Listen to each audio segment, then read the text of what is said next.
Every movie you've ever seen is made up of choices behind the camera. Filmmakers have dozens of shot types to work with. Wide shots, mediums, close-ups, overheads, tracking shots, even extreme close-ups of a single eye. Each one comes with its own rules and emotions. Now, if I had to boil it down to the basics, just four, this is the formula I would use. Because stories are really just moments stitched together, and the way you frame each moment sets the rhythm, the mood, and the meaning. Shot number one. Wide shots do the heavy lifting. It tells where the story is happening, the environment, the scale of your subject, even the time of day. They're also perfect for transitions between scenes because they reset the audience's sense of place. There's no hard rule for what lens to use, but I'll usually just reach for the widest lens that fits a story. Whether that's a 10mm, a 16mm, or even a 35mm if I want things to feel more natural. Shot number two. Medium shots are the middle ground.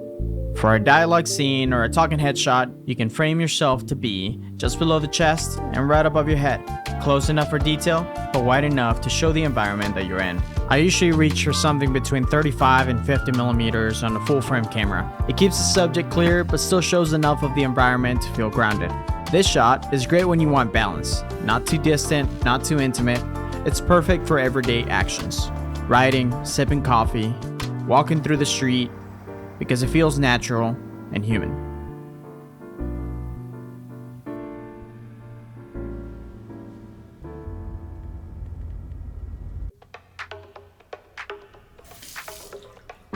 Close-ups pull the viewer into the moment.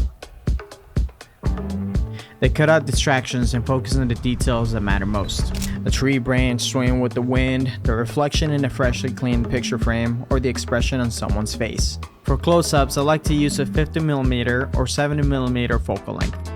It compresses the frame just enough so that the subject feels bigger, fuller, more important. Think of it as spotlighting the emotion of the scene. These shots are powerful because they create empathy and intimacy. They're how you make something small, like turning a page, feel cinematic. Now, before I show you the fourth shot of the formula, there are a couple other things that are equally as important. Where you place your camera, for example. I always think about depth and contrast, stacking foreground and backgrounds, or using light and shadow to make a frame feel alive.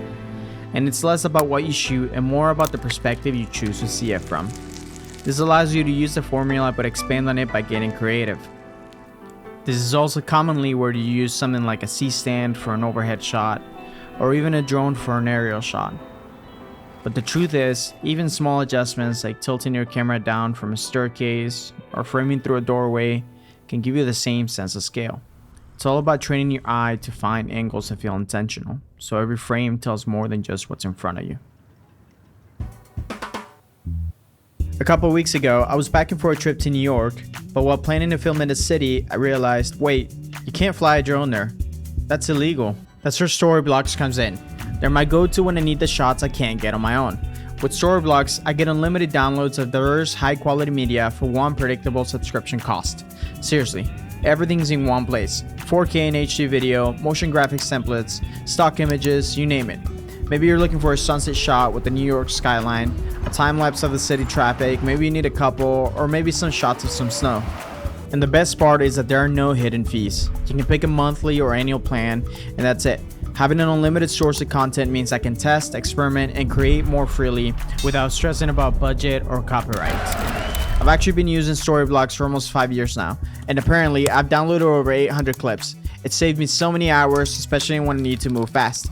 So instead of breaking the law or missing the shot, I can drop in cinematic aerials that fit perfectly with the story I'm telling and mix them in with some footage of my own so it flows well with the story. So thank you Storyblocks for sponsoring this video, and if you want to try it out for yourself, you can get 2 extra months free when you sign up for an annual plan. Just go to storyblocks.com/Christopher Chacon to get started. The final shot of our formula is extreme close-ups. Extreme close-ups are about isolating the details we'd normally overlook. Eyes darting with tension, the scratch of a pen, the soap clinging to a sponge. These shots force the audience to lean in, to notice what you notice. I often use a $17 set of diopters from Amazon to get right up close. They're basically magnifying glasses for your lens. But you don't need fancy gear. Your phone's macro mode or just moving closer works too. Extreme close-ups, including macros, are some of the most powerful storytelling tools. They create intimacy, highlight emotion, and turn the smallest detail into a cinematic moment. So what happens when you put it all together? Suddenly, a boring day doesn't feel boring anymore. It feels cinematic. You start wide to set the scene, then medium to place your subject in it, a close-up to guide attention to the moment, and then extreme close-up as the exclamation point. You isolate the one detail that carries the feeling of the scene, so the viewer knows this is what matters.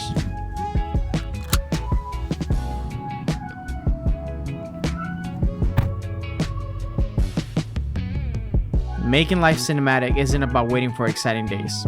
It's about perspective. Being intentional, focusing on story first, and the tools you use to see things differently. And if I were to leave you with one last tip, it'd be this. Keep noticing the small things, because that is where the good shots hide.